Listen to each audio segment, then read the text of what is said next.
নারকেল দুধে কই মাছ দিয়ে দেব। কই মাছকে একটু অন্যরকম ভাবে খেতে চাইলে এভাবে রান্না করে দেখতে পারেন, অপূর্ব লাগে খেতে। কই মাছের সাইজগুলো দেখুন, এক একটা কিন্তু বেশ ভালোই বড় আছে। এই দেখুন, কই মাছে তো বিভিন্ন রকমের রান্নাই হয়, আর আপনারা তো বাড়িতে বানিয়েও খেয়েছেন বিভিন্ন রকমের রান্না কই মাছের। তবে আজকে আমি বানাবো কই মাছ দিয়ে একদম ভিন্ন স্বাদের একটা রেসিপি। পুরো ভিডিওটা দেখবেন, আশা করি ভালো লাগবে। তাহলে চলুন কই মাছগুলো আমি প্রথমে কেটে নিই।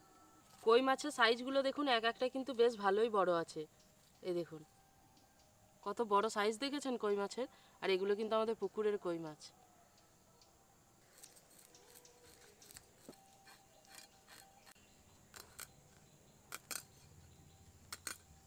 আঁশ পাখনা সব ছাড়িয়ে নিয়েছি, এবার এই কানকোর কাছটা কেটে নেব।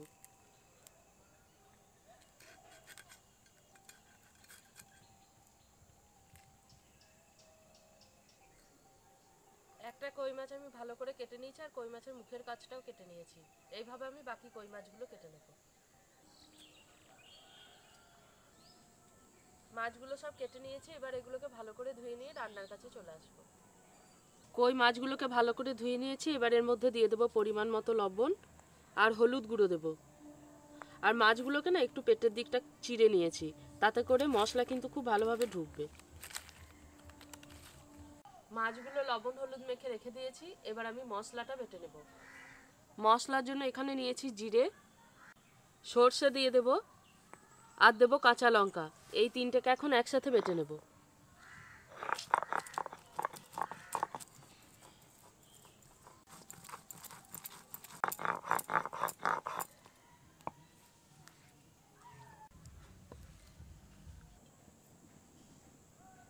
তেল খুব ভালোভাবে গরম করে নিয়েছি, এবার কই মাছগুলো ভেজে নেব।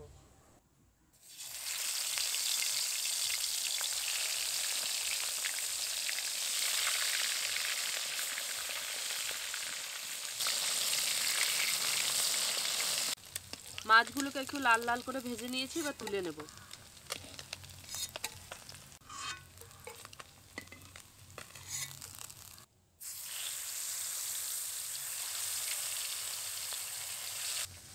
কই মাছ কিন্তু খুব বেশি কড়া করে ভাজার দরকার নেই, তবে আজকে আমি যে রেসিপিটা বানাবো তাতে কিন্তু একটু কড়া করে ভাজলে বেশি ভালো লাগবে।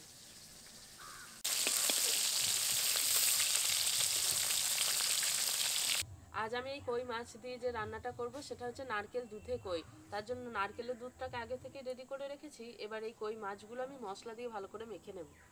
আমি এখানে একটা গোটা নারকেলের দুধটাকে বের করে রেখেছি গরম জলে নারকেল কোড়াটা দিয়ে। এবার এর মধ্যে দিয়ে দেবো জিরে, সরষে আর কাঁচা লঙ্কা বাটাটা।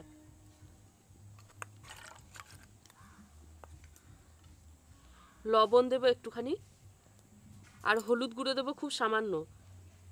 রান্নাটা একটু সাদাটে হবে। মশলাটাকে আগে ভালো করে মিশিয়ে নেব নারকেল দুধের মধ্যে। এবার এই নারকেল দুধের মধ্যে ভেজে রাখা কই মাছগুলো দিয়ে দেব।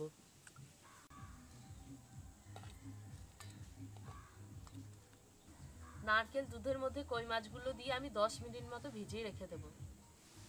যতক্ষণে মাছগুলোকে আমি নারকেল দুধের মধ্যে ভিজিয়ে রেখেছি ততক্ষণে আমি এদিকে মশলাটা তৈরি করে নেব।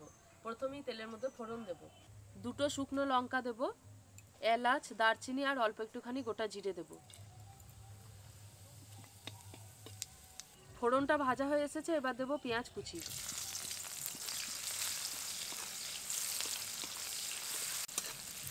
পেঁয়াজটা একটু গাঢ় বাদামি করে ভেজে নেব। পেঁয়াজটা ভাজা হয়ে এসেছে, এবার এর মধ্যে দিয়ে দেবো আদা রসুন বাটা। আবারও কিছুক্ষণ ভালো করে ভেজে নেব। আদা রসুন বাটা দেওয়ার পর ভালো করে কিছুক্ষণ ভেজে নিয়েছি, এবার আরও একটুখানি লবণ দেব, আর দেবো কাশ্মীরি লঙ্কা গুঁড়ো।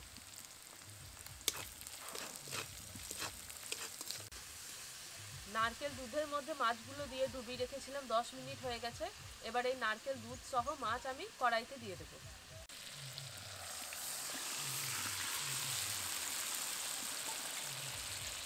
এখন কিন্তু আর বেশি নাড়াচাড়া করব না, ভালো করে আগে সবগুলোকে মিশিয়ে নেব, তাহলেই হয়ে যাবে। এবার এটাকে আমি চাপা দিয়ে দিয়ে রান্না করে নেব। খুব বেশি নাড়াচাড়া করারও দরকার নেই, যা চাপা দেবো অল্প আঁচে রান্না হবে। বেশ কিছুক্ষণ চাপা দিয়ে দিয়ে রান্না করে নিয়েছি। ঝোলটা কিন্তু এখনো গাঢ় হয়নি, এভাবে অল্প অল্প করে ফুটবে আর ঝোলটা কিন্তু একটু একটু করে গাঢ় হয়ে আসবে। আর মাছগুলো কিন্তু ঝোলের মধ্যেই যেন ডুবে থাকে, তাহলে কি বলুন তো, মাছগুলোর মধ্যে ভালোভাবে মশলা ঢুকবে আর খেতেও দুর্দান্ত লাগবে। আবারও চাপা দিয়ে দেবো। একটু সময় নিয়ে চাপা দিয়ে দিয়ে রান্না করে নিয়েছি। তেলটাও কিন্তু খুব সুন্দরভাবে ভেসে গেছে আর দেখুন গ্রেভিটাও কিন্তু একদম মাখো মাখো হয়ে গেছে। নারকেল দুধে কই একেবারে রেডি, এবার এটাকে নামিয়ে নেব।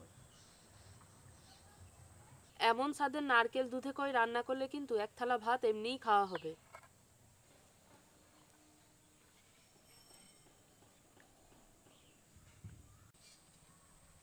আজকের এই রেসিপিটা কেমন লাগলো অতি অবশ্যই জানাবেন, পারলে বাড়িতে একবার তৈরি করে দেখতে পারেন, আশা করি ভালোই লাগবে।